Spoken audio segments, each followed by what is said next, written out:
I was doing a play in Boston, actually, and the call came in to come on and basically be Melinda May's, Ming-Na Wen's ex-husband. But I had no idea that it would, they'd invite me to come back and then expand the character to another season, and then to have superpowers on top of that.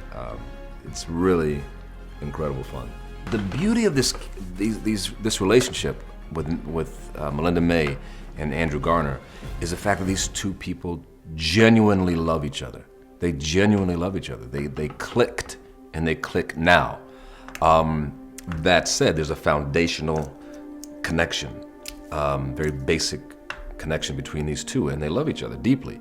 But when these two, Melinda and Andrew, come together, and when he's trying to explain to her who he is and who he's become and how this happened and how he tried to protect her by not telling her who he was or who he had become. The beauty is how Lauren LaFranc, who wrote that particular episode, wrote those scenes. It's very human and very authentic, I think, in terms of people who are in a relationship who love each other but because of circumstances cannot be together. And this is an ordinary man in a very extraordinary circumstance and situation.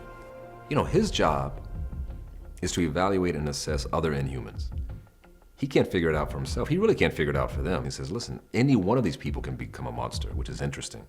It's hard enough to ascertain where human beings are coming from, to understand who they are and why we do what we do, our behavior. Much less inhumans, who all have different powers. So now he's in that same place. So he doesn't understand. There's so much about what's happening to him he doesn't understand. So yeah, a lot of it is to protect himself. And he knows he kills. He knows he can kill. What Lash's criteria is as to who should live and who should not live, he's someone who, through his prism, he's determining, he's judge, jury, and executioner. He's determining who's worthy and who's not. Now, what we know is that if he feels they're bad, he'll take them out. And to him, I mean, it's detrimental. It's detrimental to the survival of the inhuman race. I don't think actually, Andrew wants to cure himself. And therein lies the conflict. Therein lies the rub. When he starts to justify and really understand and rationalize and explain to others that this is a necessary thing. And I don't do it because I want to, I do it because I have to. It's who I am. It's who I am now. It's who I've become now. And in some ways, he's okay with it.